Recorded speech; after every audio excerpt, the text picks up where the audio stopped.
योगेन्द्रजी कार्यक्रम सुरु गर्दा हुन्छ, लाइभ सुरु भइसक्यो। नमस्कार सबैजनालाई। विश्वभर कोरोनाको महामारीको भयावह छ। बेलायतपछि नेपालीहरूको सर्वाधिक बसोबास रहेको देश पोर्चुगल हो। पोर्चुगलको जनसङ्ख्या 1,02,00,000 मात्र रहेको छ। यहाँ करिब 20 देखि 25,000 नेपालीको बसोबास रहेको अनुमान गरिन्छ। पोर्चुगलमा पनि कोरोना महामारीको असर नेपाली समुदायमा परेको छ। अहिले आजको तथ्याङ्क अनुसार पोर्चुगलमा 16,585 संक्रमित रहेका छन्। 504 जनाको मृत्यु भइसकेको छ भने 277 जना निको भएर घर फर्किएका छन्। 1177 जनालाई अस्पताल भर्ना गरिएको छ भने 228 जना इन्टेन्सिभ केयरमा रहनु भएको छ। नेपाली समुदायका मान्छेहरू अथवा नेपाली दाजुभाइहरू पोर्तोमा 1 जना, सान्तराईमा 8 जना, लिस्बोनमा 10 जना, फारोमा 1 जना, विल्ला फ्राङ्का दी जिरामा 1 जना र ताबिरामा 1 जना गरेर 22 जना संक्रमित हुनुभएको छ। सान्तराईमा 1 जना अस्पतालमा हुनुहुन्छ भने लिस्बोनमा 5 जना अस्पतालमा हुनुहुन्छ। यस्तै गरी फारोमा पनि 1 जनाले अस्पतालमा उपचार गराइरहनु भएको छ। विल्ला फ्राङ्का दी जिरामा रहेको संक्रमित पनि अस्पतालमा रहनु भएको छ। यो त भयो नेपाली समुदायको पोर्तुगलमा रहेको असर। अब नेपाली समुदायमा यी असरहरू बाहेक जुन कुरा मैले उल्लेख गरेँ, यस बाहेक अरू के असर देख्नु भएको छ? म नेपाली वाणिज्य दूतका प्रतिनिधि मोहन कुमार थापालाई आफ्ना कुरा राख्न अनुरोध गर्छु।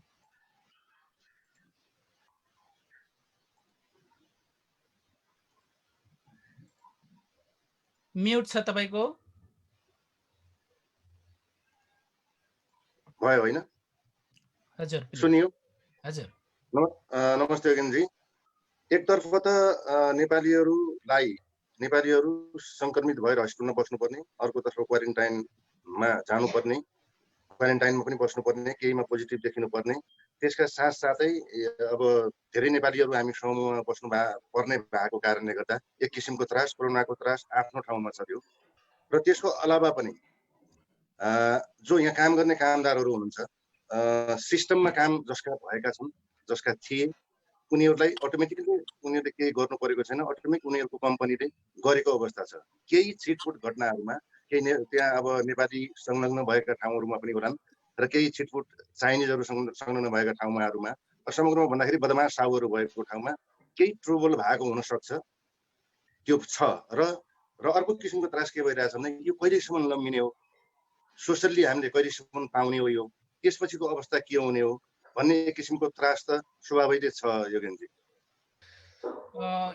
यही प्रश्नसँग जोडेर म नेपाली प्रवासी नेपाली एकता मञ्चका अध्यक्षज्यूलाई एउटा प्रश्न गर्छु कि काम भएका कम्पनीले साथ दिएका त समस्यामा छैनन् भन्नुभयो, काम नभएका नयाँ मान्छेहरू अथवा कामको सम्झौता रद्द गरिएका, यो बीचमा रद्द गरिएकाहरूको अवस्था कस्तो छ? योगेन्द्रजी धन्यवाद। अहिले चाहिँ विशेषतः यो कोरोनाको प्रभावसँगै केही मान्छेहरूको काम चाहिँ कामको कन्ट्याक्टलाई चाहिँ रद्द गरिएको छ र रद्द गरिएर केही एउटा चिठी उहाँहरूलाई चाहिँ थमाइएको छ कि कामबाट तँलाई हामी राख्न नसक्ने भन्ने खालको कुरा सहितको एउटा चिठी थमाइएको छ। यस्ता घटनाहरू अहिले बजारमा अलिकति आइरहेका छन्। यिनलाई यो समस्याको समाधानका निम्ति अब हामीले कम्तीमा समुदायको तर्फबाट पनि एउटा वकिलसँग कुराकानी गरेर यसलाई एकै ठाउँमा एकीकृत गरेर कम्तीमा यसको चाहिँ अलि सहजीकरण ढङ्गले सरकारसँग चाहिँ यसको फन्डो इम्प्रेको अथवा अर्को उसले पाउने चाहिँ कुनै सुविधा कुन छ भन्ने कुराले चाहिँ गर्नुपर्ने छ। अरू चाहिँ त्यस्तो समस्या चाहिँ त्यसलाई त्यसरी हल गर्न सकिन्छ जस्तो लाग्छ। हामी अलिक ढिला त भइसकेका छौँ नि होइन यो बारेमा? हामी ढिला भएका छौँ, तर पनि अहिले पोर्चुगलको समाज चाहिँ आज मात्रै पनि तपाईँलाई एउटा यो लाइभ मार्फत जानकारी गराउन चाहन्छु कि वाणिज्य दूतको संयोजकत्वमा गैर आवासीय नेपाली सङ्घ र अन्य विभिन्न सङ्घ संस्थाहरू सबै सम्मिलित रहेको एउटा समिति बनेको छ र त्यसको बृहत बैठक अहिले केही समय पछाडि यो कार्यक्रम पछाडि 6 बजे बस्नेछ र हामी त्यसमा जिम्मेवारीहरू बाँडफाँड गरेर द्रुत गतिमा अगाडि अभियानमा छौँ। यो सहयोगी नेपाली मन एउटा अभियानमा एकजना सदस्य हुनुहुन्छ नवीन तिमसिना हामीसँग। यहाँहरूले थुप्रै नेपालीलाई सहयोग गरेका कुराहरू पोस्ट गर्नुहुन्छ। अब काम छुटेका अनि कति समयसम्म काम गरेका अनि कस्तो खालको कागजात भयो भने सुरक्षा यो सामाजिक सुरक्षा भत्ता अथवा फन्डो पाउँछन्? एकदम सटिकमा क्लियर बनाइदिनु होला न। धन्यवाद। म एकदमै छोटो अनि सबैले बुझ्ने तरिकाले म यो विषयमा बताउँछु।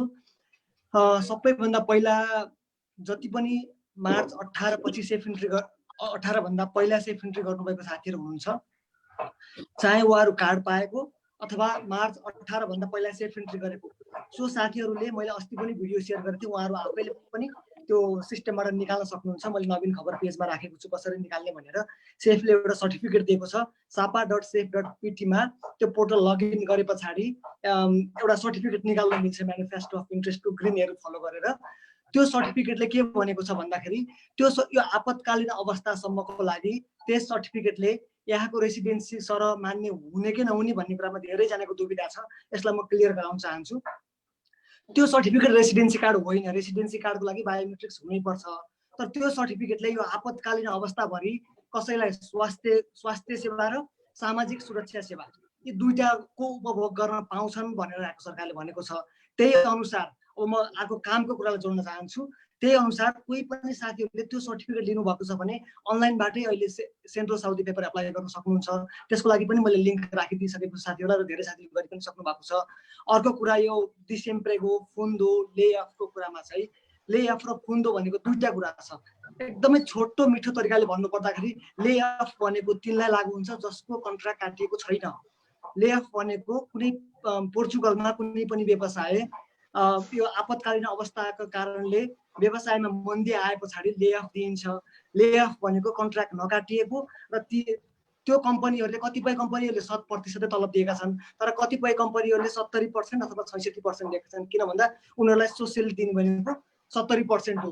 कम्पनीले कर्मचारीलाई दिन्छ र सोसियलले त्यसको भरपाई कम्पनीलाई गर्ने हो 70% लेअफ भनेको। तर यो यस्तो अवस्थामा पाइन्छ कि जसको कन्ट्र्याक्ट काटिएको छैन। तर धेरै जस्तो साहुहरूले चाइनिज साहुहरू अथवा एजेन्सीहरूले के गरेको रहेछ भन्दाखेरि कर्मचारीलाई नेपाली दाजुभाइलाई थाहै छैन, उनीहरूलाई सही गराएको छ, सही गराएर तेरो काम सिद्धियो भनेर पठाएको छ। त्यो अवस्थामा लेअफको चाहिँ मान्य हुँदैन। त्यो अवस्थामा साथीहरूले के गर्न सक्नुहुन्छ अहिले भन्दाखेरि अनइम्प्लोइमेन्ट बेनिफिट भन्ने एउटा स्किम छ, आइएफपी मार्फत एप्लाई आइएफपी मार्फत इमेलमा एप्लाई गर्नुपर्ने छ। त्यो इमेलको लिङ्क पनि मैले लगभग सबै राखिदिइसकेको छु, धेरै साथीहरूलाई थाहा पनि छ। sc.benefica अथवा sc.picaos त्यस्तै गरेर सेन्ट्रो आफ्नो नजिकको सेन्ट्रो इम्प्रेगोको इमेल एड्रेसहरू खोजेर अनलाइनमा पनि पाउन सकिन्छ अथवा मलाई पनि सम्पर्क गर्न सक्नुहुन्छ। त्यही इमेलबाटै एप्लाई गर्ने हो। धेरै साथीहरूको एप्रुभ पनि पाएको छ। फुन्दो पनि त्यसरी नै एप्लाई गर्ने हो जसको कन्ट्र्याक्ट काटिएको छ र जसलाई कम्पनीले मोडेलो 5044 फर्म भर्नुपर्ने हुन्छ। त्यो फर्म भरेर त्यो फर्ममा कम्पनीले छाप र सही गराउनु पर्छ। त्यो मार्फत ती सबै डकुमेन्टहरू इमेलबाटै हामीले प्रोसेसिङ गर्न सक्छौँ। यो छोटोमा सामाजिक सुरक्षा भत्ता फुन्दोको लागि कति महिना काम गर्यो भने पाउँछ? त्यो मिनिमम रिक्वायरमेन्ट के हो? यस्तो छ, यसको एभ्री केसमा फरक केस अनुसार हुन्छ। प्रत्येक व्यक्तिको फरक केस हुन्छ। जस्तो 12 महिनाभन्दा बढी काम गरेको व्यक्तिले त्यही अनुसार पाउँछ। 635 को क्यालकुलेट गर्दाखेरि उसले 425 देखि लिएर 432 सम्म पाउँछ। उसले सोसियलमा कति कन्ट्रिब्युसन गरेको छ त्यही अनुसार फुन्दोको रेट डिटरमाइन हुन्छ। जस्तो 100 सम्म पाउने साथीहरू पनि हुनुहुन्छ, दिनको 4 युरोको दरले पाउने पनि हुनुहुन्छ र दिनको महिनाको 425 432 सम्म पाउने साथीहरू पनि हुनुहुन्छ। तर यसको लागि अहिले हामीले सम्पर्क गर्ने भनेको इमेल मार्फतै हो। हामी अहिले ब्रान्च अफिस जान सक्छौँ न हामी सेन्ट्रो इम्प्रेगो जान सक्छौँ। हामीले कम्युनिकेसन गर्ने इमेलबाटै हो। इन्स्ट्यान्टली रिप्लाई पनि गर्छौँ। अहिले कर्मचारीहरू घरबाट मैले तपाईलाई ठ्याक्क सोध्नु परेको मिनिमम रिक्वायरमेन्ट भन्नाले जस्तो कि 3 महिना 4 महिना काम गरेको मात्रै मान्छेले पनि पाउँछ सेफ एन्ट्री गरेको कुनै साथीहरू हुनुहुन्छ भने? 3-4 महिना गरेको कसैले पनि अहिलेसम्म पाउनु भएको छैन। तर एप्लाई गर्न पाउँछ भनेको छ। किन भन्दा अस्ति यहाँको गभर्मेन्टले सेफको सर्टिफिकेट दिनु भनेको यो सर्टिफिकेटले आपतकालीनमा रेसिडेन्सी कार्ड बराबरको मान्यता दिन्छ भन्नुको अर्थ नै त्यो सर्टिफिकेटलाई एट्याच गरेर एप्लाई गर्न पाउनुहुन्छ। एप्रुभ अहिलेसम्म भइसकेको छैन किनभने 10 दिन मात्रै भयो, एप्रुभ अहिलेसम्म त्यसको कसैको भएको छैन। तर पहिला धेरै 1 वर्षभन्दा बढी काम गर्ने साथीहरूको एप्रुभ भइसकेको छ। अर्को कुरा 12 वर्षभन्दा मुनिको बच्चाको कुरा चाहिँ यसको लागि मोडेलो GF68 DGSS भन्ने फर्म चाहिँ एभाइलेबल छ, मैले पनि राखेको छु। त्यो फर्म भरेर एप्लाई गर्नुपर्छ। त्यो पनि काम बाउ आमा दुईटैको काम छुटेको अवस्थामा उहाँहरूले एप्लाई गर्न सक्नुहुन्छ। इमेलमा डाइरेक्ट कम्युनिकेट गर्न सक्नुहुन्छ, एकदमै सजिलो छ। उनीहरूले इन्स्ट्यान्ट रिप्लाई गर्छन्, के पुगेन त्यो डकुमेन्ट पनि उनीहरूले भनिदिन्छन्। सेन्ट्रो इम्प्रेगोको इमेलमा जुनसुकै ठाउँको जुनसुकै आफू जुन ठाउँमा छ त्यो ठाउँको नजिकको सेन्ट्रो इम्प्रेगोको इमेलमा डाइरेक्ट कम्युनिकेसन गर्न जसले पनि सक्नुहुन्छ। एकदमै सजिलो छ, कसैलाई सोध्नै पर्दैन, एकदमै सजिलो। के पुगेन पनि उनीहरूले फर्म एट्याच गरेर पठाउँछ है। नवीनजीसँग म एकछिनपछि आउँछु। म गोविन्दजी कहाँ आउँछु फेरि। अब थुप्रै मान्छेहरूलाई राहत वितरण पनि गरिसकेको अवस्था छ के पोर्चुगलमा नेपालीहरूको अवस्था साह्रै नाजुक भइसकेको हो, खाना अथवा बस्नको समस्या परिसकेको अवस्था हो? अब यो गैरावासी नेपाली सङ्घ र अरू केही व्यक्तिगत रूपमा अथवा अरू केही संस्थाहरूले पनि राहत वितरणका कामहरू प्रारम्भिक कामहरू चाहिँ गर्नुभएको छ। यो समग्रतामा भने यो अलिक छिटो भएको भन्ने चाहिँ हाम्रो बुझाइ हो। आवाज आएको छ? हजुर। समग्रतामा भन्यो भने यो हाम्रो चाहिँ बुझाइ, यो चाहिँ अलिक छिटो भएको भन्ने चाहिँ मेरो चाहिँ बुझाइ छ। र यो अभियानमा वास्तवमा पोर्चुगलमा त्यति छिट्टै अहिले नै त्यो अवस्था चाहिँ स्टेज नै आइहालेको छ भन्ने चाहिँ मलाई लाग्दैन। र केही ठाउँहरूमा केही साथीहरूको चाहिँ अप्ठ्यारो चाहिँ हो। केही अप्ठ्यारो चाहिँ कस्तो देखिन्छ भन्दा अब भर्खरै आएको जो चाहिँ अहिले होस्टलमा बसिरहनु भएको छ, जो चाहिँ अर्को भाडामा चाहिँ बाहिर होटलमा बसिरहनु भएको छ, त्यस्ता साथीहरूको चाहिँ अप्ठ्यारो हो। अब ती साथीहरू चाहिँ पनि ठ्याक्कै अब कोही नचिनेको कोही त्यस्तो भएको अवस्था भएको भए ती साथीहरूले गर्न पर्ने अवस्था हुनसक्छ। तर समग्र पोर्चुगलको चाहिँ अवस्था पुरै अहिले नै के अरे गाडीमै लगाएर चाहिँ चामल बाँड्नुपर्ने अथवा चाहिँ पुरै लाइनै लगाएर चामल बाँड्नुपर्ने अवस्था चाहिँ हो जस्तो लाग्दैन। तर अब यस्तो अवस्था आउन सक्ने चाहिँ देखियो के भने अब चाहिँ यदि यो स्थिति अझै 1 महिना जान्छ 2 महिना जान्छ यो चाहिँ स्योर छैन। र अब चाहिँ धेरै ठाउँहरूमा किन्न पनि मान्छे चाहिँ जान नसक्ने अवस्था चाहिँ देखियो। र त्यो हिसाबले चाहिँ अब भोलि घर घरमा गाडीले चाहिँ लैदिनु पर्ने अथवा चाहिँ अप्ठ्यारो परेका मान्छेहरू जानुपर्ने जस्तो उदाहरणको लागि अघि पनि कुरा हामीले चर्चा गऱ्यौँ। अस्ति एकजनाले चाहिँ एबी न्युज टेलिभिजनमा जुन खालको चाहिँ कुराकानी अगाडि ल्याउनु भयो, उहाँले जुन रोएर उहाँले कुरा गर्नुभयो, तर उहाँकै कुरा चाहिँ दुविधाजनक ढङ्गको थियो। त्यस्ता कुराहरू चाहिँ अब त्यो भएको भएर चाहिँ के हो भने समग्रतामा त्यस्तो अवस्था आइसकेको छैन, तर आउन चाहिँ भयानक अवस्था आउन सक्ने सङ्केत छ है, मेरो बुझाइ त्यस्तो। म नेपाली जनप्रगतिशील मोर्चा पोर्चुगलका महासचिव हामीसँग हुनुहुन्छ प्रदीप अधिकारीजी। अबको निकट भविष्यमा नेपालीहरूको अवस्थामा कस्तो आकलन गर्नुभएको छ यो महामारी निरन्तरता भइराख्यो भने? सर्वप्रथम धन्यवाद पत्रकारज्यू। मैले यसलाई चाहिँ कसरी बुझ्न सक्छु भने यो अवस्था भयावह भएर जाने नै हो यहाँको अवस्था। किनभने यो पहिलेदेखि नै एकदम तरल र नेपालीहरूको आप्रवासीहरूको चाहिँ धेरै नै आगमन हुने ठाउँ भएको भएर र यहाँको आर्थिक एकदम तल्लो स्तरको आर्थिक इन्कम भएको हिसाबले गर्दाखेरि चाहिँ यहाँको अवस्था चाहिँ भयावह भएर जाने स्थिति हो। तर त्यसको तयारीको लागि चाहिँ हाम्रो नेपाली समुदायले गर्नुपर्ने जुन तयारी छ त्यो तयारीको लागि चाहिँ हामी लगभग 5-6 दिन भइसक्यो यो पहल गरौँ भनेर आजसम्म आइपुग्दाखेरि पनि ठोस रूप बनिसकेको छैन, अझै ठोस अवधारणा बनिसकेको छैन, बन्ने क्रममा चाहिँ छ। हामी अत्यन्त ढिलो चाहिँ भएका छौँ। त्यो स्थिति चाहिँ जसरी हामीले अहिले सामान्य तरिकाले भयावह स्थिति के हुन्छ त भन्ने स्थिति चाहिँ हामीले आकलन गरे भन्दा बढी नै भएर आउने अवस्था छ। तर त्यसको व्यवस्थापनको लागि चाहिँ फेरि हामीले सामान्य तरिकाले कुनै राहत प्याकेज लिएर आएर आर्थिक सङ्कलन गरेर भन्दा पनि यहीँको राज्यसँग समन्वयन गर्ने हिसाबले यहाँको राज्यले कस्तो खालको व्यवस्थापन गरेको छ त्यो व्यवस्थापनसँग चाहिँ हामीले जोडिएर काम गर्न सकिन्छ कि सकिँदैन त्योतिर बहस हुन जरुरी छ। होइन भने यो महामारी कुनै एउटा सीमित क्षेत्र कुनै सीमित एरियामा लागेको महामारी होइन, विश्वभरि नै भइरहेको महामारी। प्रदीपजी, अब कसैलाई खान बस्न अथवा लाउनकै लागि समस्या भयो भने कसरी समाधान गर्ने, कसलाई सम्पर्क गर्ने? हो बस्न अहिलेको अवस्थामा केही समयसम्म लाउनकै लागि समस्या त पर्दैन योगेन्द्रजी। अहिले तत्कालको अवस्थामा यो क्लियर हुनुपर्छ। खानको लागि समस्या चाहिँ यहाँको राज्यले खाना र बस्नको लागि पर्ने जुन समस्या छ त्यो समस्या चाहिँ यहाँको राज्यले व्यवस्थापन गर्ने जुन स्थानीय तहमा उसले पनि आह्वान गरेको छ।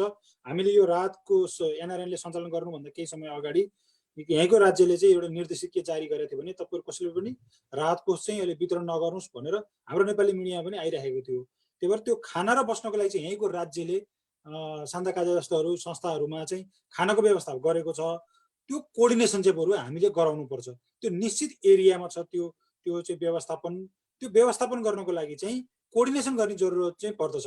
त्यसैको लागि हामीले बृहत रूपमा चाहिँ एक आपसमा जोडिनुपर्ने आवश्यकता छ। त्यसको मूल तरिकाले जोडाउनको लागि चाहिँ एउटा मूल समितिबाटै मूल कमिटीबाटै चाहिँ लयबद्ध तरिकाले लिएर गयौँ भने, जस्तो एउटा उदाहरणको लागि हामी लिस्बनमा अहिले छलफल गरिरहेका छौँ। फारो भन्ने ठाउँमा चाहिँ कुनै चाहिँ समस्या परेको छ भने त्यो फारोको समस्याको व्यवस्थापन गर्नको लागि चाहिँ लिस्बनमै बसेका व्यक्तिहरूले त्यहाँ व्यवस्थापन गर्न त्यति उचित तरिकाले नसक्लान्। त्यसको लागि चाहिँ त्यही चाहिँ एक समिति एउटा कोअर्डिनेसन टिमको आवश्यकता विकास गर्नुपर्छ। त्यो आवश्यकता छ। त्यो विकास गरेर लिएर जाउँ। त्यहाँ आम तवरका सङ्गठनका समाजका सेवा सङ्गठनमा रहेका व्यवसाय रहेका व्यक्तिहरूसँग जोडेर लानुपर्ने अवस्था। त्यसको लागि चाहिँ फेरि विशेष गरेर यहीँ भएका हाम्रो सङ्घ सङ्गठनहरूले नै त्यसको पहल गर्नुपर्ने आवश्यकता छ। त्यो व्यवस्थापन चाहिँ हामीले यहीँको राज्यसँग जोडेर गर्नुपर्छ। म एकैचोटि जम्प भएर फेरि नेपाली वाणिज्य दूतावासका प्रतिनिधि मोहन कुमार थापा कहाँ गएँ। थुप्रै नेपाली परिवारहरूको भिसा लागेर पनि महामारीको कारणले आउन नसकेर त्यो भिसाको म्याच सकिने अवस्था छ। त्यसै गरी थुप्रै साथीहरू मानौ कि 6 महिना मात्र बस्ने योजना बनाएर गएकाहरू 6 महिना पुरा भएको अवस्था छ। 1 वर्ष बस्ने गरेर गएकाहरू 1 वर्ष कटिसकेको अवस्था छ। तिनीहरूको व्यवस्थापनको लागि वाणिज्य दूतावास र राजदूतावासले के पहल गर्छ, कसरी पहल गर्नेछ? हजुर योगेन्द्रजी, हामीलाई लगभग 10 दिन अगाडि हाम्रो महामहिमले यो बारेमा लेख्नु भएको थियो हामीहरूलाई इमेल। हामीले तत्काल 10 दिन अगाडि, आजभन्दा ठिक 10 दिन अगाडि हामीले यहाँको परराष्ट्र मन्त्रालय जसले एसिया मामिला हेर्छिन्, लिलिया नाजारे भन्ने, उहाँलाई हामीले कुरा गरेका थियौँ। र मैले प्रत्यक्ष उहाँले अनि यति पनि भन्नुभयो, तपाईँहरूलाई सजिलोको लागि मैले मेरो पर्सनल नम्बर पनि दिन्छु भनेपछि मैले उहाँलाई के भनेको छ भने, मेन हामीले के रिक्वेस्ट गरेका छौँ भने 2-3टा कुराहरू। एउटा नेपालीहरूलाई वा आप्रवासीहरूलाई, हामी नेपालीहरू जो आप्रवासी छौँ यिनीहरूलाई यहाँको सरकारले, किनभने हाम्रो राजदूतले पनि त्यही भन्नुभएको थियो, त्यही अनुसार लेख्नु भएको थियो र हामीले त्यही अनुसार पनि उहाँलाई इमेल लेख्यौँ। र फोन गर्दाखेरि पनि हामीले के भने, यहाँको हामी नेपालीहरूलाई यहाँको नागरिक सेवा होस् एउटा। अर्को कुरा, यहाँ भएका नेपालीहरू जो सङ्क्रमित छन्, जो हस्पिटलमा छन्, तिनीहरूको आधिकारिक तथ्याङ्क हामीलाई समयमा दिनु पर्यो। र अर्को कुरा भनेको त्यही हजुरले भिसासँगै जोड्न आए, जुन हामी कहाँ पनि दैनिक 50 जनाले अहिले फोन गरिरहनु भएको छ।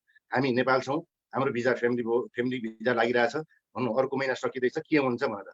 अनि उहाँलाई मैले त्यो कुरा राखेँ, यस्तो छ, फ्यामिली भिजामा रियुनियनमा आउने फ्यामिलीहरूको भिजा सकिने स्थिति छ भनेर पछि उहाँले तत्काल, मैले विदिन विक म तपाईँलाई यो बारेमा जानकारी दिन्छु, तपाईँलाई इमेलमा जानकारी गराउँछु र त्यसलाई यो सङ्कलनको अवस्था त्यसलाई एकदमै डराउनु पर्ने अवस्था छैन, मेरो पर्सनल कुरा हो भनेर मलाई भन्नुभएको छ।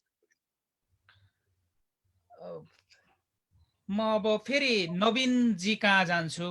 जस्तो यो सेफ इन्ट्री गरेका नेपालीहरूले स्वास्थ्य सेवाको सुविधा लिन सक्ने, सामाजिक सेवाको सुविधा लिन सक्ने त भनियो। तपाईलाई कति जानकारी छ कि सेफ इन्ट्री गरिसकेकाले एसएनएस नम्बर अथवा सर्भिसो नेसनल दि साउदेको नम्बर लिनलाई के गर्नुपर्छ? म्युट छ तपाईको, म्युट छ तपाईको, म्युट छैन, म्युट छैन। आवाज आएको छैन? आयो? यस्तो छ, मार्च 18 भन्दा पहिला सेफ इन्ट्री गर्नुभएको जसको सेफको सर्टिफिकेट निस्केको छ सिस्टमबाट, उहाँहरूले सेफको सर्टिफिकेट ननिस्केको साथीहरूलाई के पनि भनेको छैन। सेफको सर्टिफिकेट जसको निस्केको छ सापा पोर्टलबाट, उहाँहरूले इमेल मार्फत नै आफ्नो नजिकको सेन्ट्रो साउदीमा इमेल गर्न सक्नुहुन्छ। त्यो इमेल एड्रेस मैले अस्ति पनि सेयर गरेको छु, लामो छ। मेरो मेरो पेजमा पनि छ त्यो, नभए मलाई प्रत्यक्ष सम्पर्क पनि गर्न सक्नुहुन्छ, म दिन पनि सक्छु लिङ्क त्यसको।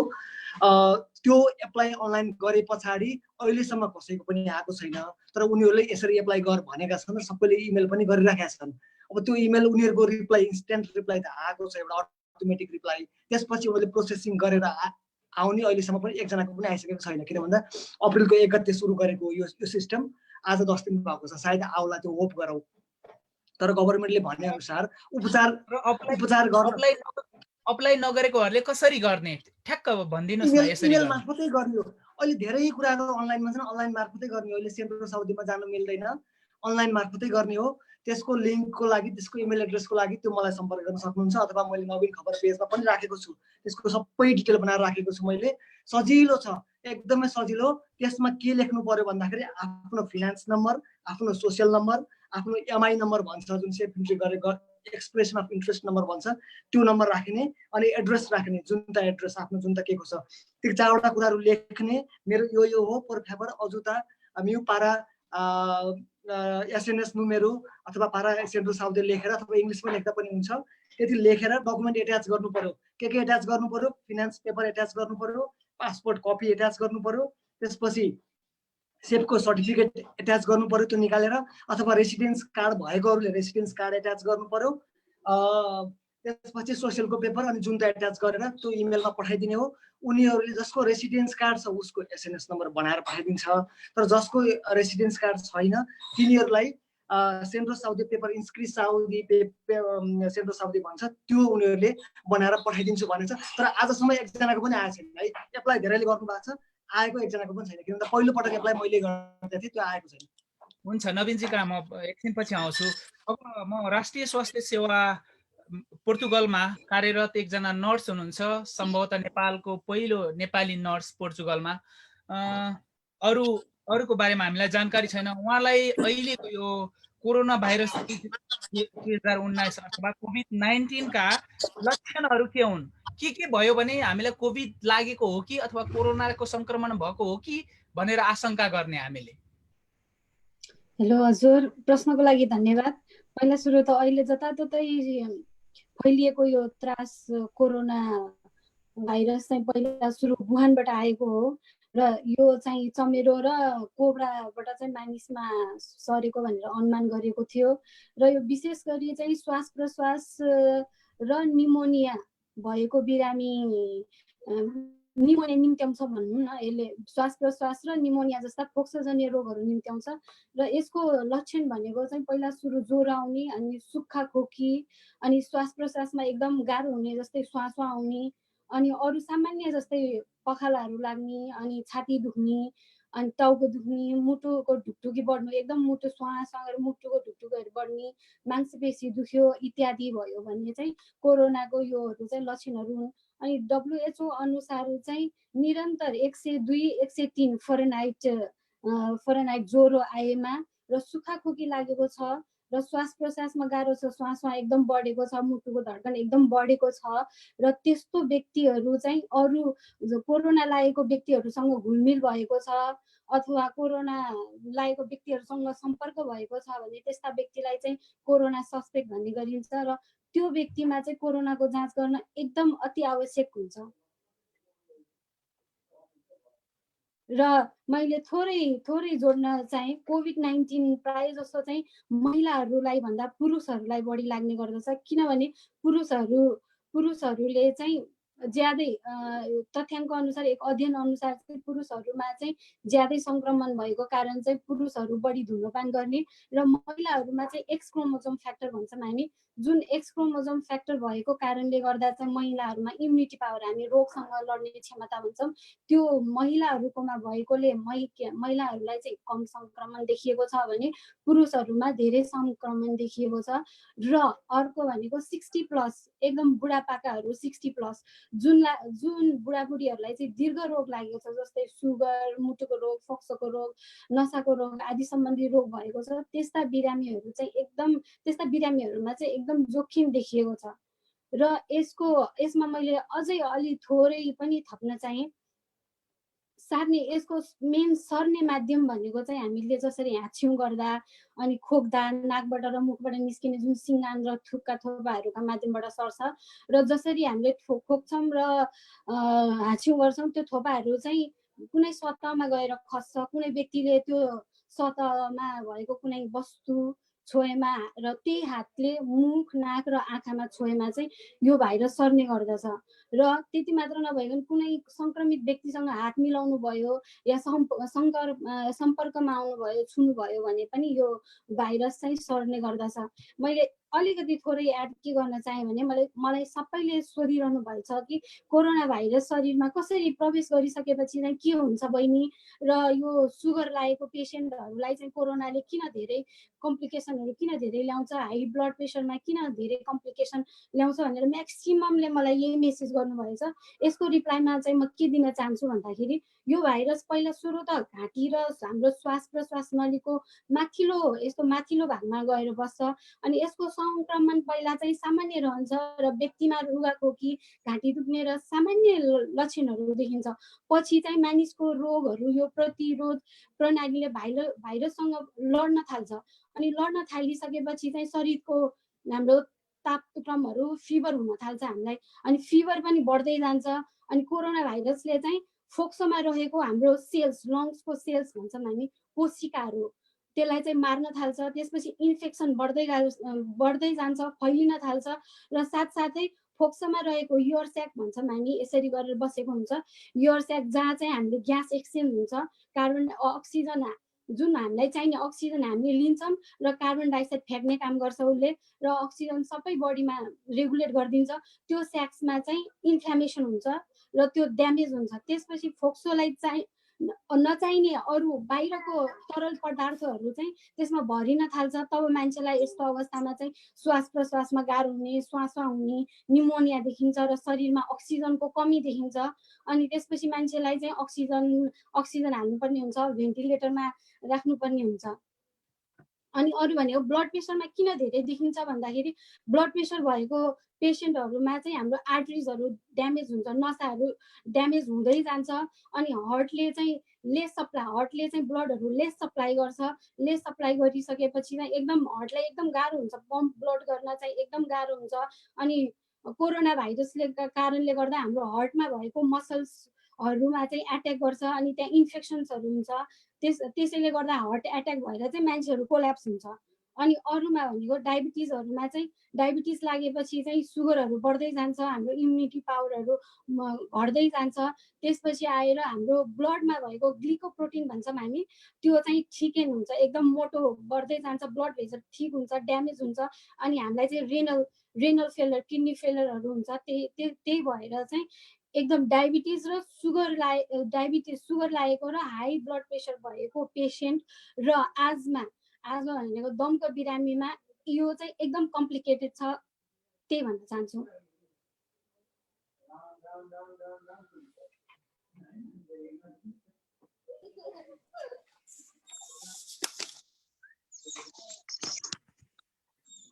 हाम्रो केजिन सरको उपस्थिति भएको जस्तो छ।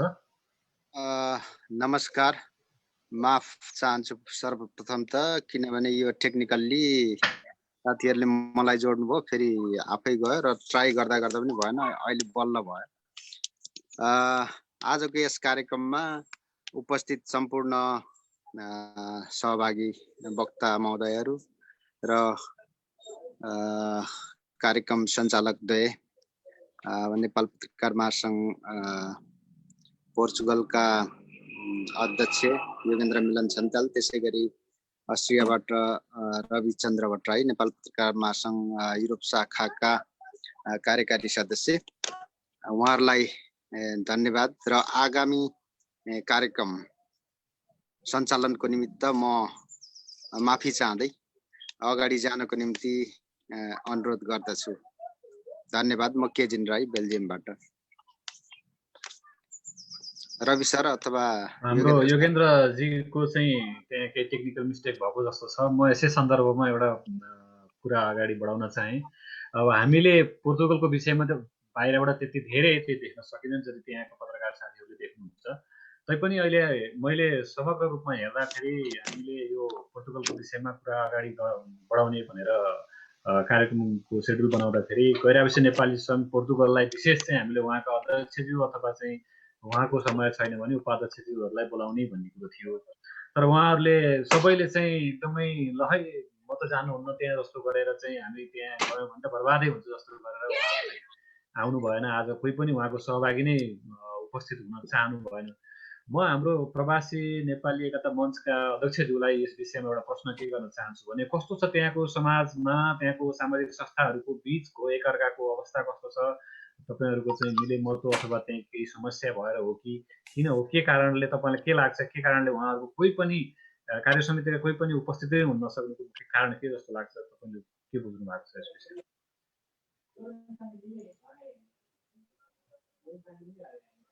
नै त होइन, तर यहाँको समाजमा विगत 2010 देखि म पनि यो समाजमा बस्छु र विगत 2010 देखि अहिलेसम्म आइरहँदा यो 10 वर्षको पिरियडमा यहाँको समाजमा देखिएको कहिलेकाहीँ विवाद हुने, मनमुटाव हुने, कहिलेकाहीँ कुरा आफ्ना कुरा चाहिँ पुरै लागू नहुने अथवा निर्वाचन पनि अहिले गैर आवासीय नेपाली सङ्घको निर्वाचन अध्यक्षमा चाहिँ निर्वाचन भएको लगभग यो 10 वर्ष पछाडि अहिले चाहिँ भयो र दोस्रो पटक मात्र यहाँ निर्वाचन भएको गैर आवासीय नेपाली सङ्घको अध्यक्ष पदमा।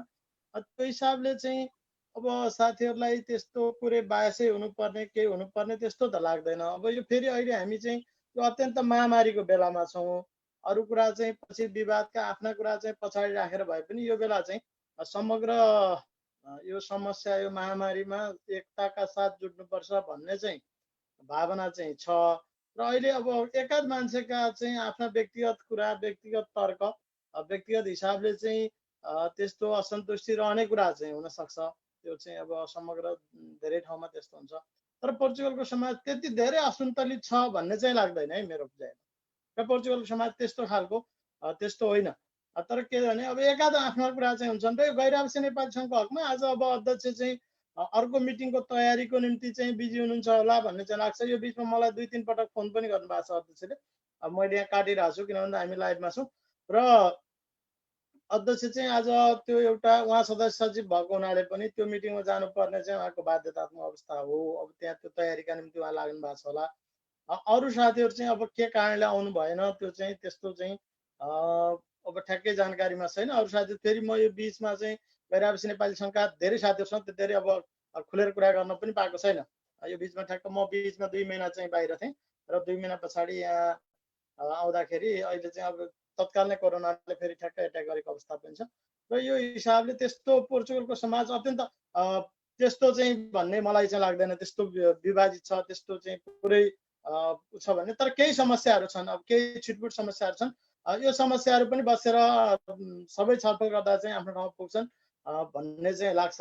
अब यो निर्वाचन पछाडिका 2-4 महिना 6-8 महिना यस्ता हुने पनि गर्छन् धेरै ठाउँमा। तर पनि यो हामी महामारीको बेला भएको भनेर म फेरि पनि पोर्चुगलको सबै सङ्घ संस्थाहरूका चाहिँ जिम्मेवार मान्छेलाई के अनुरोध गर्न चाहन्छु तपाईँको कार्यक्रम मार्फत पनि भने यो महामारीको बेला चाहिँ सकेसम्म एक भएर सबै ठाउँका साथीहरू एक भएर कम्तीमा यो समस्यासँग सँगै जुधौँ, सँगै जुत्दा सबैको भलाइ हुन्छ। धन्यवाद।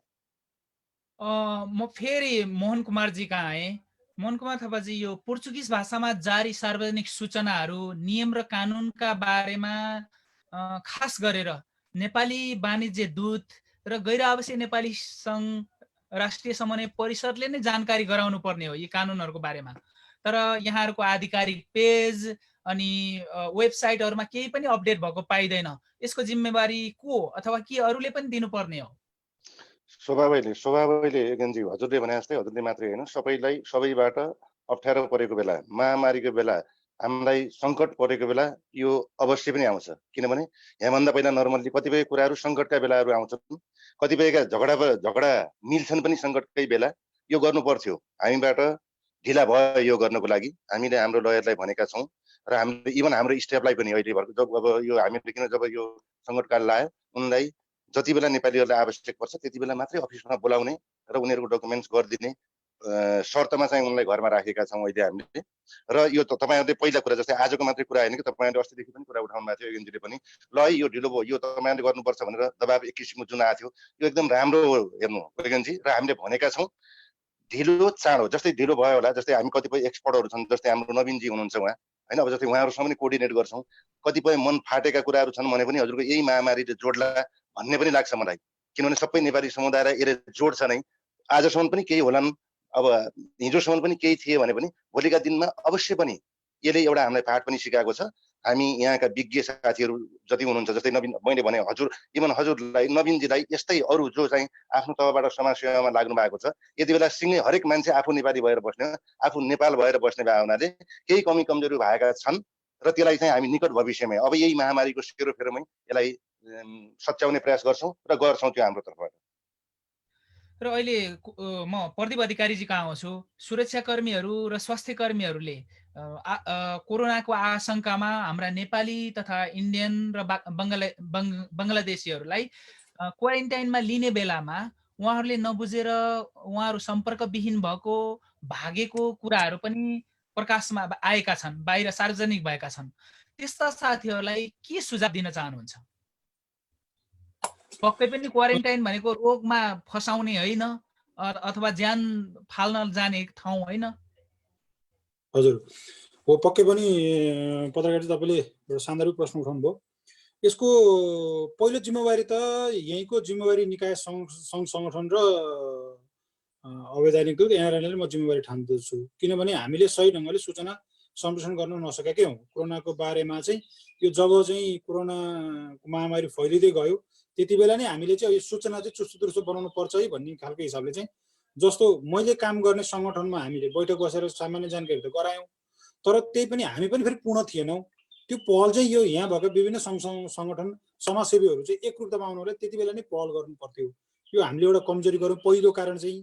अर्को, नेपाली जनसमुदायमा चाहिँ एउटा खालको भ्रम, जस्तो नेपालमै पनि चाहिँ हामीले हेऱ्यौँ यहीँ बाहिरबाट गएका चाहिँ कोरोना पीडितहरू चाहिँ जो कोरोना रोगीहरू छन् उनीहरूलाई पनि गाउँलेले चाहिँ गर्ने व्यवहार चाहिँ त्यो नबुझेका कारणले चाहिँ एकदम तुच्छ खालको, अब पहिला चाहिँ कुष्ठरोग चाहिँ एउटा त्यो गाउँतिर चाहिँ कुष्ठरोग लागेको मान्छेलाई चाहिँ नराम्रो हेरेको दृष्टिले थिए। अहिले कोरोनालाई पनि त्यो नबुझ्ने मान्छेको मानसिक बुझाइमा कमजोरी भएको हिसाबले चाहिँ उनीहरूलाई त्यसरी पन्छाइयो। र यहाँ बुझ्ने सवालमा, यहाँको आम जनताले बुझ्ने सवालमा नि यो चाहिँ यदि कसैले थाहा पाइहाल्यो भने चाहिँ मेरो आफ्नो प्रेस्टिज, मेरो आफ्नो इमेज नै सकिन्छ नि त, हामी त तातो पानी खाएर सन्चो पार्छौँ नि त भन्ने खालको चिन्तनको विकास भएर चाहिँ त्यसरी गएको मैले बुझ्दछु। अर्को चाहिँ फेरि कतिपय साथीहरू चाहिँ यहाँ आफ्नो अवस्था, तपाईँको कागजी प्रक्रियाको अवस्थाले गर्दाखेरि, उहाँहरूको इन्कमको अवस्थाले गर्दाखेरि, जस्तो यहाँ 3 वर्ष 4 वर्ष बसिसक्नु भएको छ। अघि नवीनजीले भर्खर जानकारी दिनुभयो कि यो चाहिँ साउदीमा गएर चाहिँ सेन्टर साउदी कसरी बनाउने भन्ने कुरा नवीनजीले जानकारी गराउनु भएको छ। उहाँहरूले बल्ल खोज्दै हुनुहुन्छ कसरी बनाउने भन्ने कुरा, बल्ल खोज्नेतिर लाग्नु भएको छ।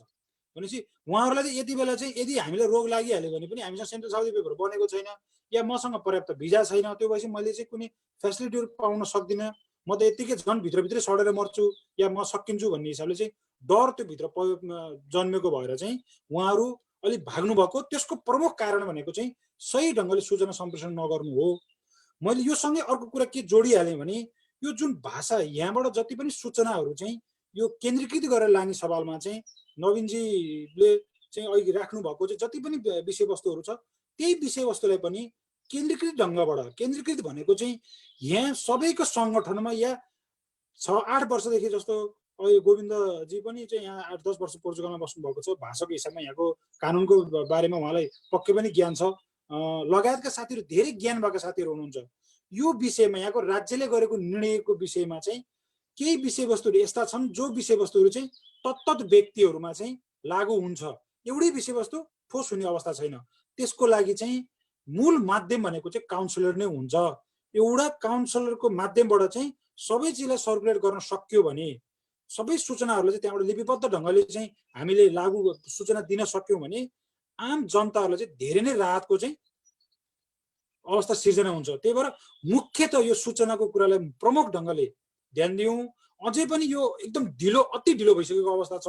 अहिले हामीले चाहिँ 8-10 दिन यो चाहिँ तपाईँको यो लेअफको बारेमा यहाँको चाहिँ सोसल सेक्युरिटीहरूको बारेमा चाहिँ राज्यले गरेको निर्णय 8-10 दिन भइसक्यो, यहाँ प्रोसेस गर्ने के भन्ने कुरै जानकारी आएको छैन। यसलाई लिपिबद्ध ढङ्गले छिटोभन्दा छिटो गरेनौँ भने हाम्रो काम गर्ने हाम्रो नेपाली समुदायमा पनि यसले समस्या बनाएर लानेछ। एउटा मैले यहाँ जोडिहालेँ। अर्को चाहिँ मैले रवि सरले अघि हाम्रो गोविन्दजीलाई सोध्नु भएको प्रश्नमा चाहिँ किन त्यहाँ नेपाली समुदाय चाहिँ के एक छैनन् भन्ने कुरामा चाहिँ मैले जोडेँ। तपाईँको प्रश्नको मूल शब्द भनेको एक छैनन्, प्रष्ट रूपमा चाहिँ एक छैनन्। एक नहुनुको प्रमुख कारण भनेको यहाँभित्र हुने वैचारिक सङ्घर्ष होइन, राजनीतिक सङ्घर्ष हो। त्यो राजनीतिक सङ्घर्षले चाहिँ यहाँ मान्छेहरूमा एकरूपता बनाएको छैन। यो भनेको चाहिँ तक्मै प्रवृत्तिको विकास भएको छ। यो आलोचना गर्न खोजेको होइन। यो तक्मै प्रवृत्तिले गर्दाखेरि चाहिँ यहाँको समाजमा चाहिँ आजसम्म आइपुग्दाखेरि पनि केही साथीहरू यति हम्बल हुनुहुन्छ, उहाँहरूलाई फोन गरेर रिक्वेस्ट गर्ने हो भने सबै कुरामा रेडी हुनुहुन्छ। तर केही साथीहरू यतिसम्म चाहिँ हुनुहुन्छ कि त्यो ठाउँमा चाहिँ नेतृत्वदायी भूमिका कसले गर्ने, त्यसमा को समावेश हुने, त्यो व्यक्ति को हुने, व्यक्ति प्रमुखता कसलाई राख्ने भन्ने कुरामा बहस बढिदिनुहुन्छ। अहिले त्यो अवस्था होइन है। अहिलेको अवस्था हामीले सुरुमै प्रस्ताव के गरेका छौँ भने यहाँ मूलभूत रूपमा जान चाहिँ अघि भर्खर पत्रकारजीले सोध्नु भएको प्रश्न नै ठोस उत्तर के हो भने यो सूचनाको सम्वाहक र यो चिजलाई यहाँको सबै चाहिँ वस्तुलाई जोड्ने पहिलो माध्यम भनेको काउन्सिलर नै हुन्छ। त्यो फेरि काउन्सिलर पनि सबै काम काउन्सिलरले गर्ने होइन, संयोजकत्व गर्ने हो। निर्देशनको हिसाबमा चाहिँ संयोजकत्वले निर्देशन गर्यो भने त्यो काउन्सिलरबाट आएको निर्देशन र संयोजकत्वमा अगाडि बढ्न सक्यो भने यहाँको तमाम समस्याहरू जुन्नको लागि एकदम सजिलो हुन्छ। यो तक्मै प्रवृत्ति जबसम्म हाम्रो मानसिकताबाट हट्दैन तबसम्म फेरि पोर्चुगलमा आउने विभिन्न समस्याहरूको चाहिँ गर्न सक्ने अवस्था छैन। समय मिलाउनको लागि छलफलको लागि चाहिँ जो कोही सदस्यहरू आएर चाहिँ यो हाम्रो छलफलमा उपस्थित भएर आफ्नो सङ्गठनको विचार राख्नको लागि चाहिँ कसैले कसैलाई रोक्छ जस्तो लाग्दैन। यो चाहिँ अब जस्तोसुकै समस्या भयो भने गर्न सकिन्छ।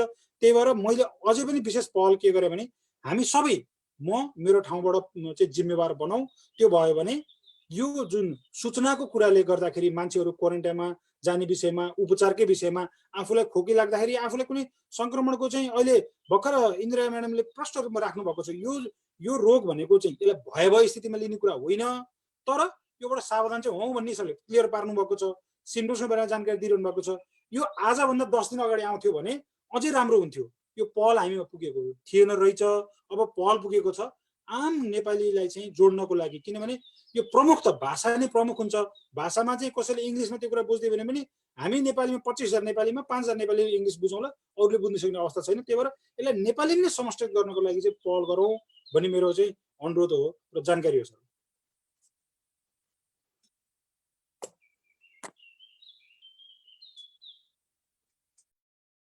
योगेन्द्रजीको चाहिँ अडियो अफ छ, अलिकति गडबडी रहेछ।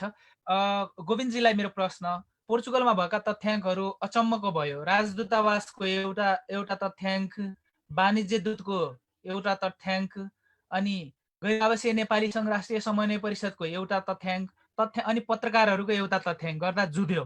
अनि यो जुधाइमा पनि अझ के कुरा आयो भने थाहा पाएकै कुरा, गैर आवासीय नेपाली सङ्घ राष्ट्रिय समन्वय परिषद पोर्चुगलका तिलक गैरेजी यहाँ उपस्थित हुनुहुन्न, उहाँले थाहा पाएकै कुरा उसलाई राजदूतावासलाई पनि बताउनु भएन, वाणिज्य दूतलाई पनि बताउनु भएन, पत्रकारहरूलाई पनि बताउनु भएन।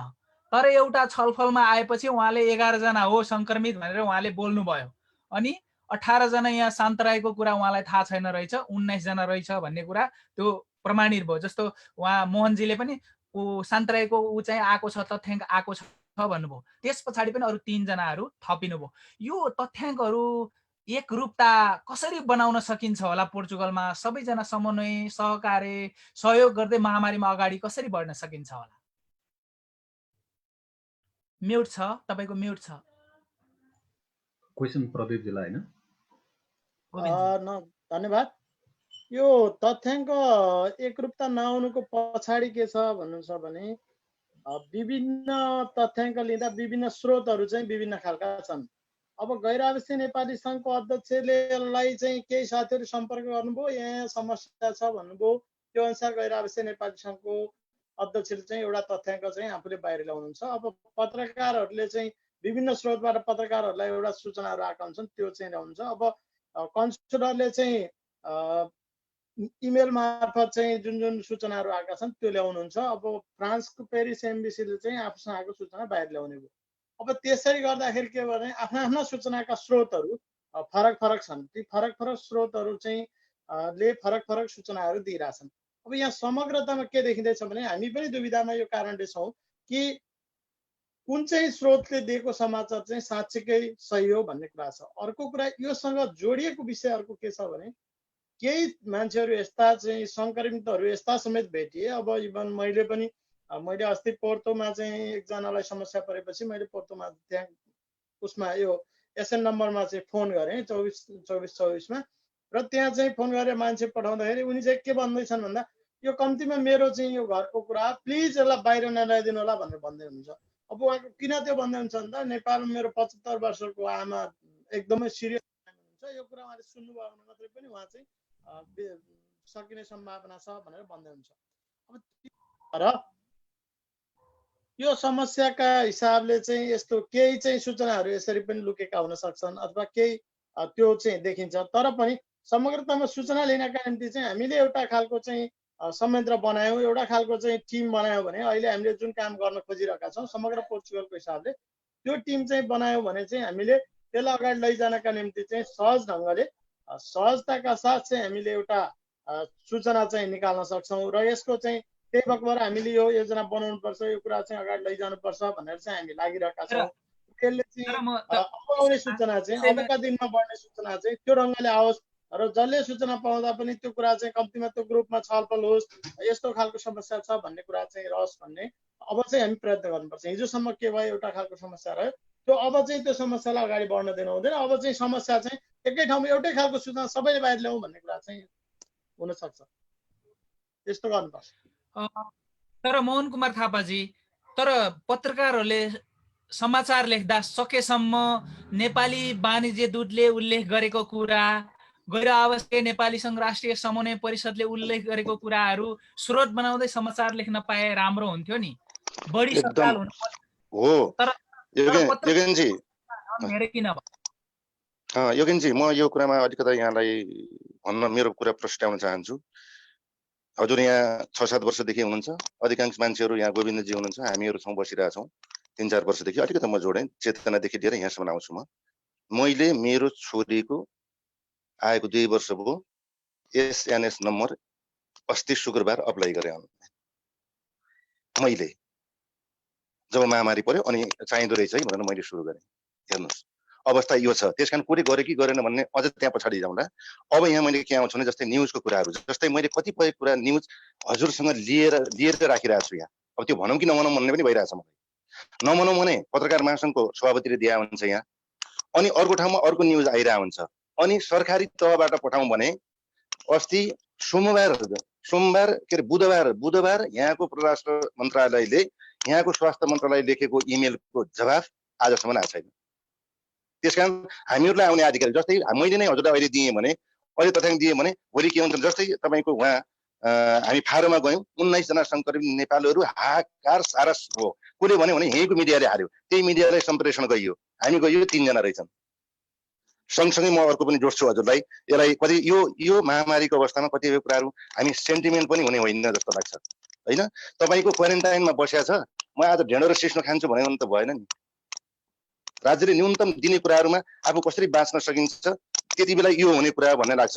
र यो समाचारको कुरामा त म आधिकारिक रूपमा यहाँको पत्रकार महासङ्घ योगेनजीको लागि आधिकारिक मान्छु। र सबै जस्तै नेपालकै प्र्याक्टिस हेर्ने हो भने त सरकारले सम्पूर्ण हजुरको सूचना अगाडि नै लिइसकेका त हुन्न नि। हजुरको पत्रकार महासङ्घलाई आधार माने हुन्छ। हजुरको म्युट छ। हाम्रो चाहना के भने सुन्नुभएको छ, हाम्रो चाहना चाहिँ के भने सकेसम्म अवैधानिक वाणिज्य दूत, गैर आवासीय नेपाली सङ्घ राष्ट्रिय परिषदलाई उल्लेख गरेर समाचार लेख्न पाए हामीलाई झन् सजिलो हुने थियो नि। त्यही त म योगेनजी मलाई पनि त्यो एकदमै हजुरले भनेको कुरामा म एकदमै सहमत भएँ। जस्तै अहिले मैले हजुरलाई भने योगेनजी अहिले 7 जना हस्पिटलमा छन् भनेर भनेपछि कहाँ मोहनजी तपाईँ कुरा गर्नुहुन्छ, कसरी थाहा पाउनु तपाईँले कहाँ छ यसको भनेर भन्नुहुन्छ। अब मेरो अफिसको इमेल देखायो भने हजुरलाई 7 जना देखाउँछु, मान्छे भन्न 13 जना भइसकेको हुन्छ। त्यसकारण म त के भन्छु भने हाम्रो अफिसले पनि यहाँको आधिकारिक पत्रकारहरूको एउटा कुन चाहिँ साता संस्था छ त्योसँग मागेर हामीले हाम्रो महामहिमलाई जानकारी दिनुपर्ने अवस्था छ क्या। अहिले हामीले मेल देख्यौँ भने महामहिमले के भन्नुहुन्छ भने तिमीहरू 7 जना भन्ने, योगेन्द्र मिलन सन्तालजीले हालेका छन् सपोज 20 जना, अनि तपाईँहरू के गर्नुहुन्छ भनेर भनेपछि हामीले पठाउने यहाँको परराष्ट्र मन्त्रालयले उसले 1 हप्ता पछाडि पठाउने भन्दा त्यति बेलासम्म त गुमराहमा त म आधिकारिक हिसाबले त योगेन्द्र मिलन छन्तललाई नै मान्छु नि त, पत्रकार महासङ्घको सचिवलाई। त्यसकारण कोले कहाँबाट जस्तै फेसबुकमा हालिदिने सानातिना कुराहरू अब त्यो हालिदिन्छन् सर, अब त्यसलाई कोहीलाई रोक्न पनि सकिँदैन। तर हजुरले भने जस्तै हामीबाट एकचोटि सोधेर छलफल गरेर हाल्न पाए अलिकति राम्रो हुन्थ्यो, समाजलाई भन्न अलिक ढुक्क हुन्थ्यो कि भन्ने हो। र म अन्तिम कार्यक्रमको लगभग अन्त्यतिर छौँ। हामी नेपाल पत्रकार महासङ्घ युरोप शाखा, पोर्चुगल शाखा र बेल्जियम शाखाको संयुक्त प्रयासमा यो छलफल चलाएका छौँ आज। अब नवीन तिमसिनाजी, 12 वर्ष मुनिका बच्चा हुने अभिभावकहरूले पाउने सुविधाका लागि थुप्रै अभिभावकहरू अझै पनि अन्योलग्रस्त हुनुहुन्छ। सोध्दै तपाईँले ठ्याक्क बुढामा भनिदिनुहोस्, एक छोटकरीमा भनिदिनुहोस् कि के गर्यो भने सुविधा पाउनुहुन्छ? 12 वर्षभन्दा मुनिका बच्चा भएका अभिभावकले यो कोरोनाको कारणले 2 जनाकै काम नभएको अवस्थामा 2 जनामा 1 जनाको मात्रै काम छ भने पनि त्यो उहाँहरू यो सुविधाको लागि योग्य हुनुहुन्न। सोसियल सेक्युरिटी अफिसले भनेको छ यदि फल्स डकुमेन्ट एप्लाई गर्यो भने 12,000 सम्म फाइन पनि हाल्छौ भनेको छ।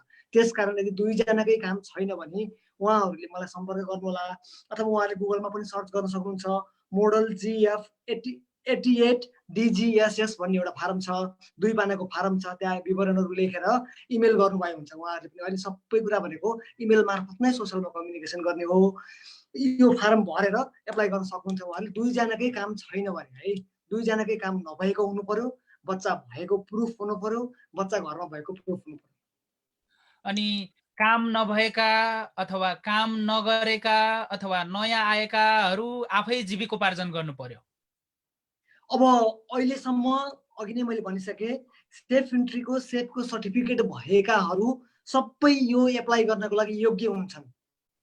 जसको सेफको सर्टिफिकेट छ, मार्चको 18 भन्दा पछि सेफ इन्ट्री गरेकोलाई भनेको छैन, केही पनि भनेको छैन। तर जसको सेफ इन्ट्री मार्चको 18 भन्दा पहिला गरेको छ, वा रेसिडेन्स कार्ड भएको छ अथवा वा सिटिजनसिपै भएको छ, उहाँहरू सबैले यो फारम भरेर एप्लाई गर्नको लागि योग्य हुन्छन्।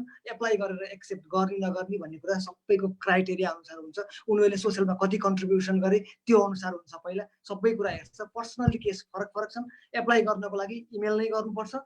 फारम फुन्दोको लागि फरक फारम छ, दिसेम्प्रेको फरक फारम छ, ले अफ कम्पनीले गर्छ।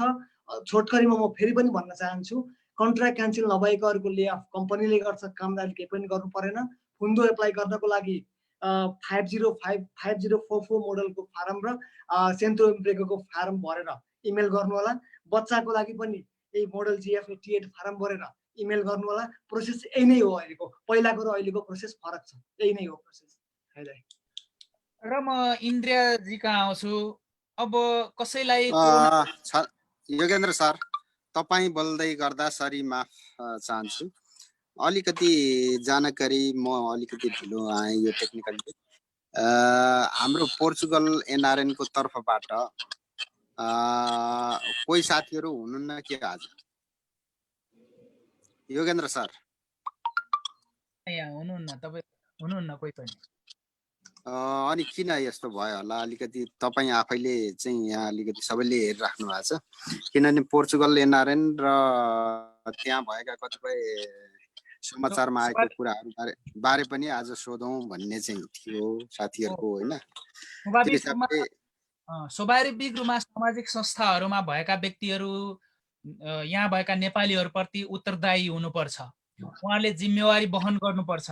उहाँहरूले आफूले जानेका सूचनाहरू प्रवाह गर्नुपर्छ, अरूलाई बुझाउन सक्नुपर्छ, अरूलाई बाटो देखाउन सक्नुपर्छ। मैले तिलक गैरेजीलाई हिजो सबभन्दा पहिले यहाँहरूभन्दा सबभन्दा पहिले अनुरोध गरेको 1 घन्टालाई समय छुट्याउनुहोस्। उहाँलाई मैले धेरै अनुरोध सकेसम्म आउँछु भन्नुभयो, तर पछाडि मैले विकल्पमा उहाँको उपाध्यक्ष सरिता श्रेष्ठलाई पनि अनुरोध गरेँ। उहाँको नाम पनि हामीले बाहिर ल्याइसकेका छौँ।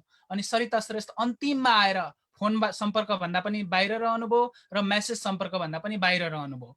त्यसैले उहाँहरूलाई सकेसम्म उत्तरदायी हुन जहाँसुकै हामी त उहाँले के गर्नुहुन्थ्यो भने हामी समय दिन्छौँ, जहाँ पनि तपाईँको सेवाको लागि अगाडि बढ्छौँ भनेर चुनावमा आउनुभएको। त्यसैले उहाँहरू यस्तो सबै नेपालीहरूको लागि छलफल हुने ठाउँमा पक्कै पनि उहाँहरू उपस्थित हुनुपर्ने हो। उहाँहरू उपस्थित हुनु सक्नु भएको छैन। आगामी दिनहरूमा पनि उहाँहरूसँग अरू बढी छलफल गर्नेछौँ। र म अब फेरि इन्दिराजी कहाँ आउँछु। कसैलाई कोरोना सङ्क्रमण भएको अनुभव गर्नुभयो, मलाई लाग्यो कि भन्ने शङ्का गर्नुभयो के उहाँहरू त्यत्तिकै गएर कहीँ गएर सेन्ट्रो दो साउदेमा गएर चेक गर्न पाउनुहुन्छ वा के कुराहरू अवलम्बन गर्यो भने के गर्यो भने कोभिड टेस्ट हुने गर्छ? हजुर, यसमा चाहिँ मैले अघि भने अनुसार WHO अनुसार चाहिँ कसैलाई निरन्तर रूपमा 102 अथवा 103 मोर 38 डिग्री सेल्सियस भन्दा धेरै ज्वरो आएको छ, सुक्खा खोकी लागेको छ र आफ्नो श्वास प्रश्वासमा एकदम गाह्रो भइरहेछ भने चाहिँ त्यो व्यक्तिले चाहिँ कोरोना जाँच गर्न अति आवश्यक छ। त्यसको लागि चाहिँ पोर्तुगलमा चाहिँ SNS 24 यानि कि नम्बर 808242424 यसमा डायल गर्नुभयो भने चाहिँ उहाँहरूले चाहिँ तपाईँलाई क्वेसनहरू सोध्नुहुन्छ अनि त्यही अनुसार उनीहरूको क्वेसन सोधाइमा तपाईँको उनीहरूले सस्पेक्ट पर्यो भने चाहिँ उनीहरूले चाहिँ हस्पिटलमा चाहिँ बोलाउने गर्दछ र हस्पिटल तपाईँलाई त्यो रेस्पोन्स गरेन या SNS नम्बरले कुनै रेस्पोन्स दिएन भने चाहिँ तपाईँ चाहिँ करिकाब्राल हस्पिटल सान्ता मारिया र प्राइभेट हस्पिटल जस्तै कफ हस्पिटल अनि लुजमा पनि जानु सक्नुहुन्छ। तर प्राइभेट हस्पिटलमा जानलाई चाहिँ SNS को एकदम जरुरी हुन्छ, अघि नवीनजीले भनेको जस्तै। तर सरकारीमा चाहिँ विदाउट SNS नम्बर पनि जान सकिन्छ। हेलो हजुर, यस पछाडि म गोविन्दजी कहाँ आउँछु। गोविन्दजी, अब कोरोना महामारीले हामी थुप्रै बेरोजगार भएका छौँ, स्वाभाविक रूपमा हाम्रो आर्थिक मन्दी पनि चर्कदैछ। अब कोरोना महामारीको सेफ ल्यान्डिङ पछि पक्कै पनि यहाँ बेरोजगारीको समस्या चर्केर जानेछ। त्यो समस्या समाधानको लागि नेपाली समुदायका लागि के गर्छ सङ्घ संस्थाहरूले? अब यो विश्वभरि नै जुन खालको महामारी अहिले आयो यसले मलाई लाग्छ यो महामारीको अन्त्यसँगै करिबन 2 वर्ष जति आर्थिक मन्दीले चाहिँ अत्यन्त अप्ठ्यारो स्थितिमा विश्व नै गुज्रनेछ। अब त्यसका हिसाबले पोर्चुगल जुन चाहिँ अलि युरोपको देशहरूमध्ये पनि अलिक कम चाहिँ आर्थिक भएको देश छ र आर्थिक आय आर्जन गर्न कम छ, अरू देशको हिसाबमा चाहिँ अलि तल्लो स्तरको चाहिँ स्यालेरी चाहिँ यहाँ छ। र त्यसमा फेरि कस्तो छ भन्दा नेपालीहरूको हकमा युरोपको युके पछाडि धेरै नेपालीहरू बसोबास गर्ने चाहिँ पोर्चुगल हो। अब यहाँ करिबन 25,000 भन्दा माथि नेपालीहरू बसोबास गर्छन् भन्ने चाहिँ हामी कसैले 25 कसैले 30 भन्ने गर्दछौँ। र अब यो सङ्ख्या रहेको मध्ये पनि करिबन 6-7 हजार चाहिँ नेपालीहरू कागजको प्रोसेसमा हुनुहुन्छ र जो चाहिँ खेतीमा त्यस पछाडि रेस्टुरेन्ट व्यवसायमा लगभग काम गर्नुहुन्छ। अब धेरै चाहिँ रेस्टुरेन्ट व्यवसायीहरू पनि अब यो आर्थिक मन्दीसँगै अप्ठ्यारोमा पर्ने स्थिति छ र धेरै व्यवसायहरू सायद बन्द हुन सक्ने सम्भावना चाहिँ यो आर्थिक मन्दी पछाडि देखिन्छ। त्यसले चाहिँ बेरोजगारीहरूको सङ्ख्या अत्यन्त धेरै बनाउने अवस्था छ, अत्यन्त सजग हुनुपर्ने अवस्था छ, अत्यन्त धेरै काममा चाहिँ मान्छेहरू बेरोजगार बन्नेछन्। यो चाहिँ एकदमै अप्ठ्यारो स्थिति छ।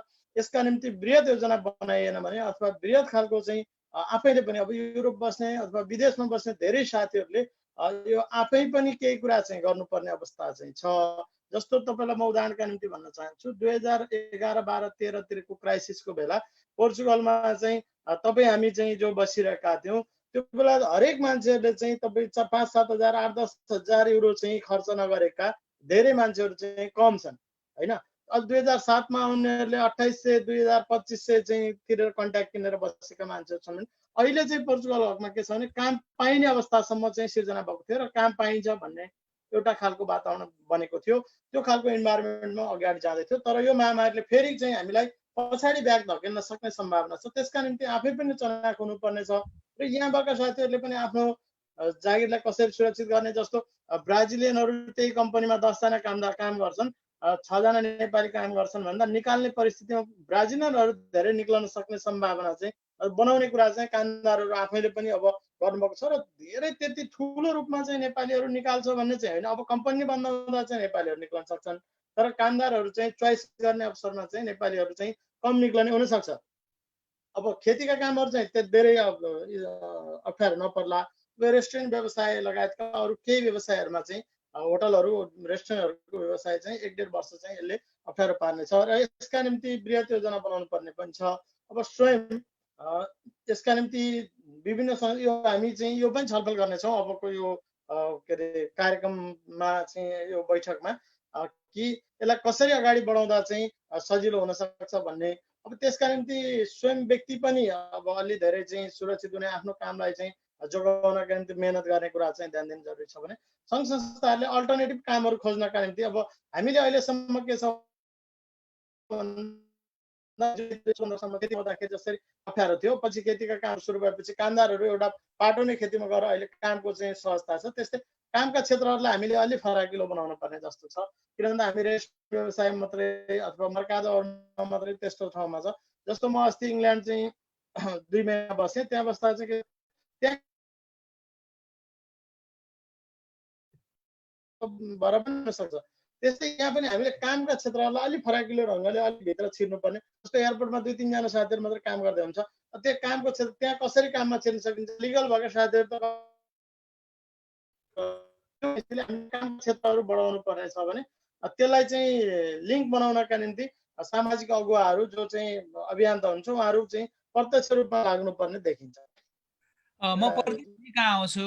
प्रदीपजी, अब यो जस्तो कि अस्ति फारोको क्वारेन्टाइनमा यहाँको स्टेट सेक्रेटरीसँग समन्वय गरेर नियाबका प्रोप्राइटर कमल भट्टराईजी गइसकेपछि त्यहाँ क्वारेन्टाइनमा रहेकाहरूलाई जस्तो खानाको क्वालिटी राम्रो भयो, बसाइको अलिकति व्यवस्थित भयो।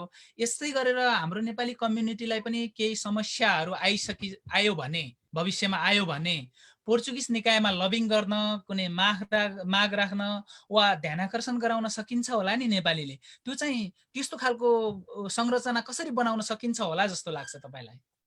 मैले अघि पनि यो विषयमा थोरै जोडेको थिएँ। मैले बारम्बार यहाँ जति पनि हुने छलफलमा जहिले पनि 2टा बुँदालाई विशेष गरेर राख्ने गरेको। एउटा सूचनाको लागि चाहिँ एकरूपता ल्याउँ, अर्को चाहिँ यहाँको राज्यसँग समन्वयन गर्ने हिसाबले, राज्यसँग कोअर्डिनेसन सम्पर्क गर्ने हिसाबले चाहिँ एउटा समिति बनाऊ। त्यो समिति भनेको चाहिँ यहाँ त्यो क्षेत्रमा बसेर चाहिँ समाजका लागि सम्पर्क गर्न सक्ने व्यक्तिहरू जसको क्षमताले चाहिँ त्यो त्यहाँको राज्यसँग कोअर्डिनेसन भाषागत रूपमा त्यहाँको प्रवृत्तिको हिसाबले बुझेको हिसाबले चाहिँ त्यहाँ विषयवस्तु राख्न सक्ने हिसाबको चाहिँ एउटा कोअर्डिनेसन टिम बनाऊ, त्यसको एउटा मूल नेतृत्व बनाऊ र तत्त्वअनुसारको समिति बनाऊ भनेर मैले बारम्बार भनेको छु। र गर्नुपर्ने मूल दिशा पनि त्यही हो। यहाँ यति बेला चाहिँ हामीले सीमित तरिकाले राहत सङ्कलन गरेर राहत बाँडेर चाहिँ अब आम जनसमुदायलाई, आम नेपाली समुदायलाई चाहिँ हामीले प्रभावकारी ढङ्गले चाहिँ व्यवस्थापन गर्न सक्ने अवस्था छैन। यो राज्यले गर्ने व्यवस्थापनमा चाहिँ हामीले कोअर्डिनेसन गर्ने काम चाहिँ विशेष तरिकाले गर्नुपर्छ। त्यसको लागि चाहिँ त्यो एरियामा यहाँबाट मैले अघि नै भनिसकेँ, अहिले हामी यति लगभग 5 चोटि हामी चाहिँ भिडियो कन्फरेन्स गरेर हामी घरभित्रै छौँ, बाहिर निक्लिन सक्ने अवस्थै छैन। हामी यहीँ बसेर चाहिँ योजना बनाउँदैछौँ, छलफल गर्दैछौँ, एकअर्कालाई आलोचना गरेछौँ, समालोचना गरेछौँ, अनुभव ल्याएछौँ, तर यहीँभित्र बसेर गरेछौँ, बाहिर निक्लिन सक्ने अवस्था छैन। त्यो गर्ने भनेको जस्तो म बसेको एरियामा चाहिँ म लगायतको एउटा टिम बनाउने र यहाँ परेको समस्या कसैलाई जस्तो यहीँ मलाई जानकारी नभन्छ, कसैको माध्यमबाट मलाई जानकारी आयो भने मैले यहाँको स्थानीय चाहिँ संरचनासँग चाहिँ कोअर्डिनेसन गर्नको लागि चाहिँ पहल गर्ने, त्यो नै उचित व्यवस्थापन हुन्छ। त्यो भएन भने चाहिँ फेरि भद्रगोल भएर जान्छ। त्यही भएर यसको लागि चाहिँ विशेष गरेर तत्त्वअनुसारको समिति त्यो एरियामा, त्यही एरियामा चाहिँ त्यहीँका समाजसेवीहरूलाई चाहिँ कोअर्डिनेसन गरेर त्यहाँ कुन वर्गको, कुन पार्टीको, कुन धर्मको नभनिकन त्यहाँ समाजसेवीको रूपमा मात्रै विकास गरेर लिएर जाउँ, त्यो नै यसको उचित पहल हुन्छ पत्रकारज्यू। ओके, रविचन्द्र भट्टराईज्यू, तपाईँको केही टिप्पणीहरू छ कि साथीहरूलाई प्रश्न छ कि? हजुर, मेरो एउटै मात्रै प्रश्न चाहिँ अब म चाहिँ फेरि अघि सरलाई मैले गरेँ। अब प्रदीपजीलाई म फेरि एउटा क्वेसन के गर्न चाहन्छु भने मलाई तपाईँले अघि त्यहाँ जस्तै सिधा एन्सर दिनु होला। त्यो जुन हाम्रो राष्ट्रिय टेलिभिजनमा पोर्चुगलको बारेमा चाहिँ धेरै टिका टिप्पणीहरू भए, धेरै कुराहरू भए, सम्भवतः संसारभरिको नेपालीहरूले यस विषयमा पनि अलिकति सुन्न चाहन्छन्।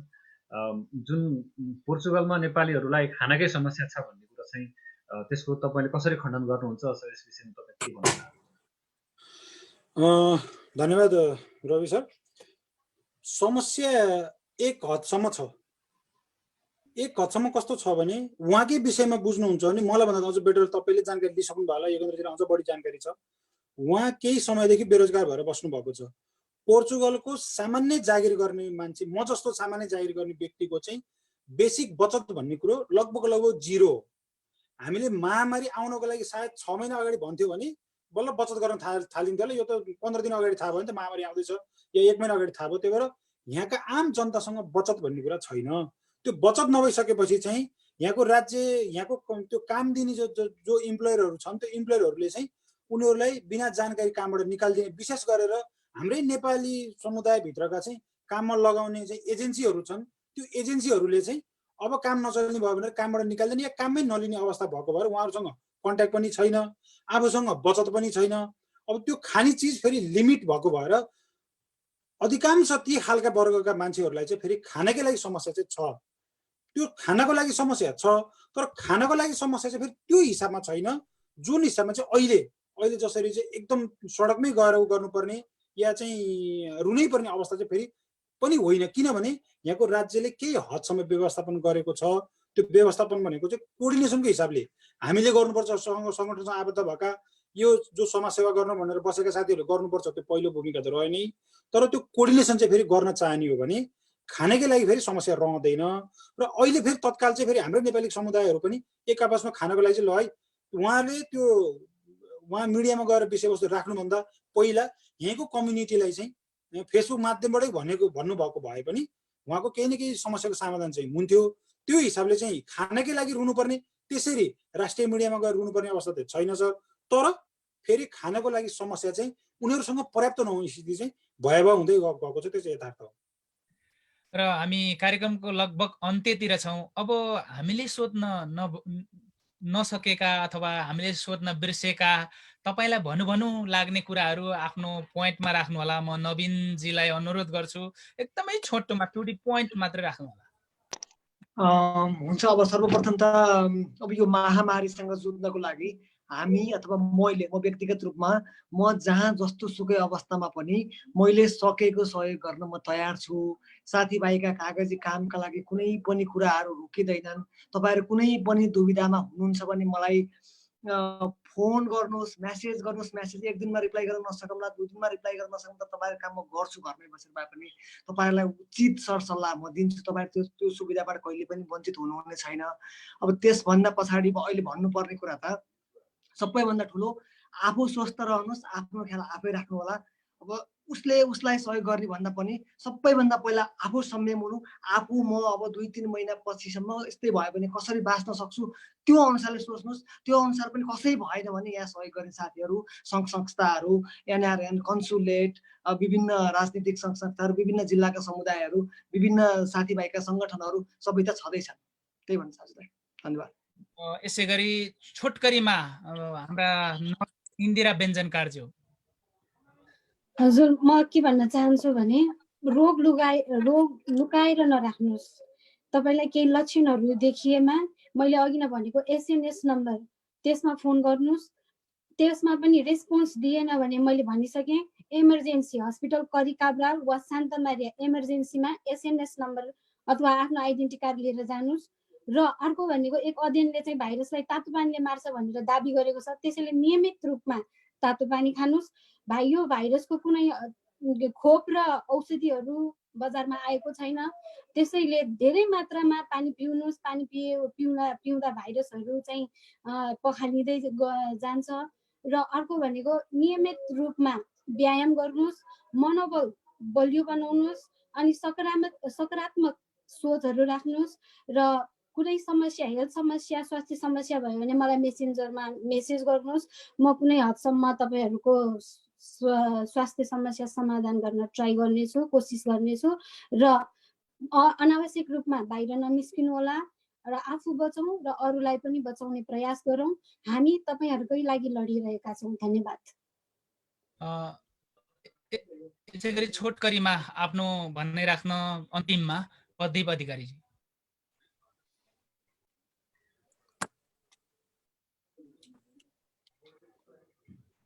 त्यसैमा यो राखी पनि 3टा बुँदा छ। एउटा चाहिँ भाषागत रूपमा चुस्त दुरुस्त एउटा कमिटी बनाएर जाउँ, पहिलो पहल त्यसमा गर्नुपर्छ। दोस्रो तत्त्वअनुसार समिति बनाउँ अहिलेको अवस्थामा। र तेस्रो पत्रकारितामा एकरूपता ल्याउनलाई मैले पत्रकार साथीहरूलाई बारम्बार भन्ने गरेको छु। पत्रकारितामा एकरूपता कसरी ल्याउन सकिन्छ त्यो बारेमा पनि अझै घनीभूत ढङ्गले छलफल अहिले यहाँ केजेन राईजी रविनजीहरू सरहरूसँग नि गफ गर्न पाइयो। पत्रकारितामा एकरूपता कसरी ल्याउन सकिन्छ, यहाँ विभिन्न पत्रकार महासङ्घ सँगसँगै अरू पनि सङ्गठनहरू छन्, उहाँहरूसँग पनि एउटा छलफल चलाएर लाने हो कि त्यसलाई पनि पहल गर्नको लागि मैले तेस्रो बुँदा राखेँ। र यो पश्चात मैले त्यहीमा चाहिँ एउटा अघि पनि भनेको थिएँ, तकमै प्रवृत्तिको चाहिँ हामीले अन्त्य गर्नै पर्छ। त्यो सोचाइबाट बाहिर निक्लिनु भने हामीले कुनै समाजसेवा गर्न सक्दैनौँ। हामी एक ढिक्कामा आउँदैछौँ। आज बेलुका हाम्रो एउटा बृहत छलफल चल्दैछ, त्यसको लागि हामीसँग चाहिँ काउन्सिलरको चाहिँ मोहन सर हुनुहुन्छ, विनोद सर हुनुहुन्छ। बेलुका हामी फेरि छलफलमा जुट्नेछौँ।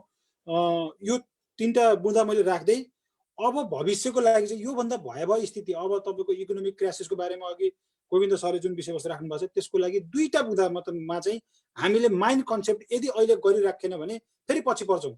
पहिलो कुरो, यहाँको राज्यले गर्ने रोजगार व्यवस्थापनमा चाहिँ भाषा बुझेका, यहाँको व्यवस्थापन बुझेका, यहाँका चाहिँ आफैमा बुद्धिजीवी भएका साथीहरूले त्यो राज्यले ल्याउने रोजगारको चाहिँ रोजगार योजनाहरूसँग सहकार्य गर्नको लागि चाहिँ फेरि संयुक्त रूपमा जानको लागि पहलको लागि चिन्तनगत रूपमा बहस छलफल चलाउँदै लिएर जाउँ।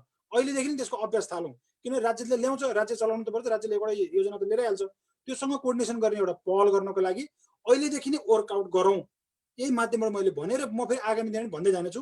अर्को, नेपाल राज्य जिम्मेवार बन्नको लागि नेपाल राज्यले चाहिँ यहाँको जनता, यदि भोलि यहाँ रोजगारको बेरोजगारको यस्तो स्थिति आउला कि हामी पनि चाहिँ ल नेपाल जान्छौँ भनौँ, तर नेपाल जाने अवस्था चाहिँ हामी आफैमा भएन, नेपालबाट नि केही मगाउन सक्ने अवस्था छैन, नेपाल जाने अवस्था पनि छैन भने त्यति बेलाको अवस्थासम्ममा यहाँको समुदायले पैसा उठाएर गर्ने, यो गर्ने, त्यो गर्ने, त्यो तपाईँको प्राविधिक चिजहरू हुन्।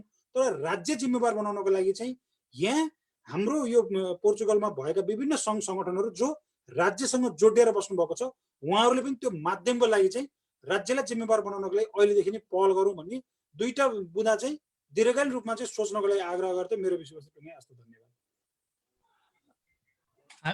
हामीले गैर आवासीय नेपाली सङ्घ राष्ट्रिय समन्वय परिषद पोर्चुगलका अध्यक्ष तिलक गैरीलाई पनि अनुरोध गरेका थियौँ। उहाँले समय दिन नभ्याउने भएपछि हामीले एनआरएनए पोर्चुगलकै उपाध्यक्ष सीता श्रेष्ठलाई अनुरोध गरेका थियौँ। उहाँलाई अनुरोध गर्दा गर्दै पनि यहाँ कार्यक्रममा उपस्थित हुन सक्नु भएको छैन। त्यसै गरी नेपाली नारी समाज पोर्चुगलकी अध्यक्ष कला राईलाई पनि हामीले कार्यक्रममा निम्त्याएका थियौँ। उहाँले कार्यक्रममा उपस्थित हुने बाचा गरेर पनि उपस्थित हुन सक्नु भएको छैन र कार्यक्रमको हामी अन्त्यमा छौँ। अन्तिममा आफ्ना हामीले सोध्न नसकेका, तपाईँलाई भन्नु लागेका कुराहरू राखिदिनु न। म नेपाली प्रवासी एकता मञ्च पोर्चुगलका अध्यक्ष गोविन्द पौडेललाई अनुरोध गर्छु। धन्यवाद योगेनजी। अहिले चाहिँ अब धेरै कुरामा हामीले छलफल गऱ्यौँ र विशेषतः नेपाली आम पोर्चुगलमा रहनुभएका नेपाली दाजुभाइ तथा दिदीबहिनीहरूलाई म अन्तिममा के अनुरोध गर्न चाहन्छु भने अहिले हामी जहाँ छौँ त्यहीँ सेफ बसौँ, कम्तीमा घरबाट बाहिर ननिक्लौँ, निक्लनै पर्ने अवस्थामा अत्यन्त सुरक्षित भएर निक्लौँ, कम्तीमा पन्जा लगाएर मास्क लगाएर सेनिटाइज गर्ने, जाने आउने बेला गर्ने गरी निक्लौँ। र अहिले पनि बजारमा के देखिँदैछ भन्दा एसियन फेसका मान्छेहरू अहिले पनि सपिङ कम्प्लेक्सहरूमा अलि धेरै देखिने, बाहिर रोडहरूमा पनि अलि धेरै देखिने जुन खालको समस्या छ, यसले चाहिँ यो रोग चाहिँ बाहिरबाट यसरी मान्छेहरूको चाहिँ दूरी मेन्टेन गर्दा गर्दै पनि तपाईँले पिङ्गो दोषमा गएर मानसिक इक्जामका निम्ति एउटा स्याउ छुनुभयो भने त्यो स्याउमा अर्को कसरी हात लागेको छ भने त्यो स्याउबाट पनि तपाईँको हातमा चाहिँ यो सर्ने सक्ने सम्भावना भएको हुनाले तपाईँहरू अत्यन्त चनाख हुनु जरुरी छ। त्यो गर्नका निम्ति म आम नेपाली दाजुभाइ तथा दिदीबहिनीहरूलाई अनुरोध गर्न चाहन्छु। र प्रदीपजीले उठाएको एउटा अन्तिममा एउटा कुरा चाहिँ म यहाँलाई के चाहिँ भन्न चाहन्छु भने नेपाल सरकार चाहिँ अहिले म चाहिँ राजनीतिक रूपमा हाम्रो सङ्गठन राजनीतिक रूपमा नजिक रहेको चाहिँ पार्टी अहिले नेपालमा सरकारमा रहेको हुनाले म आम नेपाली दाजुभाइ तथा दिदीबहिनीहरूलाई के अनुरोध गर्न चाहन्छु भने भोलि त्यस्तो कुनै खालको अप्ठ्यारो पर्यो भने यो अप्ठ्यारो पोर्चुगलमा मात्रै पर्ने अवस्था छैन, यो अप्ठ्यारो दुबईमा पर्दैछ, यो अप्ठ्यारो कतारमा पर्दैछ, यो अप्ठ्यारो कोरियामा पर्दैछ र विश्वका हरेक देशहरू ठुला केही देशहरू बाहेक अन्त चाहिँ धेरै ठाउँमा यो अप्ठ्यारो पर्दैछ। त्यसका निम्ति पक्कै पनि राज्यले एउटा खालको व्यवस्थापन गर्नुपर्ने अवस्था छ। हामीले अस्ति भर्खरै मात्रै भएको प्रवास कमिटीको बैठकमा पनि हामीले यो एजेन्डाको बारेमा व्यापक रूपमा छलफल गरेका छौँ र सरकारको ध्यान आकर्षण गराएका छौँ। केही न केही व्यवस्थापन हुन्छ भन्ने कुरा म यहाँका बिचमा अनुरोध गर्न चाहन्छु र यहाँलाई जानकारी व्यक्त गर्न चाहन्छु र राज्यको तर्फबाट भोलि गर्नुपर्ने जुनसुकै खालका कुरामा पनि हामी तपाईँहरूको साथमा रहेर तपाईँहरूका समस्यासँग सँगसँगै जुझ्नेछौँ र तपाईँहरूको तर्फबाट राज्यलाई चाहिँ हामी त्यो कुरा गर्नका निम्ति बाध्य बनाउने कुरामा प्रयत्न गर्नेछौँ भन्ने कुरा यहाँको बिचमा राख्न चाहन्छु। धन्यवाद। र सटिकमा अब आफ्नो कुरा राख्नुहुन मोहन कुमार थापाज्यू। म्युट छ तपाईँको। यस सरी भाइ। हजुरले गरिदिए।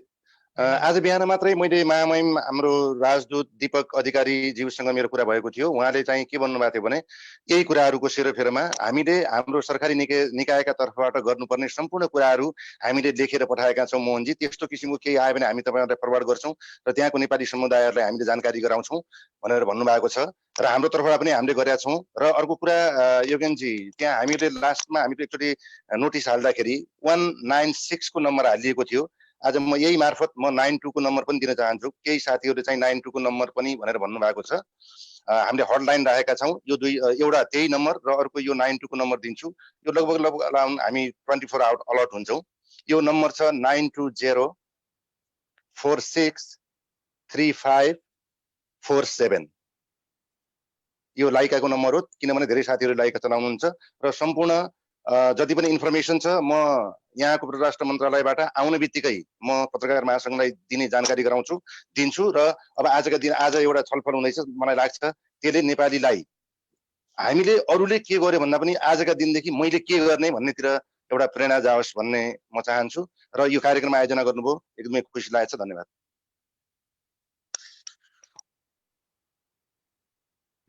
यहाँलाई धन्यवाद। आज हामी नेपाल पत्रकार महासङ्घ युरोप शाखा, पोर्चुगल शाखा र बेल्जियम शाखाको संयुक्त आयोजनामा कोरोना महामारी र पोर्तुगलमा नेपाली समुदाय विषयमा लाइभ छलफल लिएर उपस्थित भएका थियौँ। कार्यक्रममा लिस्बनका लागि अवैतनिक वाणिज्य दूत प्रतिनिधि मोहन कुमार थापा, नेपाली प्रवासी नेपाली एकता मञ्चका अध्यक्ष गोविन्द पौडेल, त्यसै गरी पोर्तुगलमा कार्यरत नेपाली नर्स इन्दिरा बेन्जनकार, सहयोगी नेपाली मञ्चका सदस्य नवीन तिमसिना र नेपाली जनप्रगतिशील मोर्चा पोर्चुगलका महासचिव प्रदीप अधिकारी हाम्रो साथमा हुनुहुन्थ्यो र साथै नेपाल पत्रकार महासङ्घ युरोप शाखाका अध्यक्ष केजिन राई र नेपाल पत्रकार महासङ्घ युरोप शाखाका सदस्य रविचन्द्र भट्टराई पनि हाम्रो साथमा हुनुहुन्थ्यो।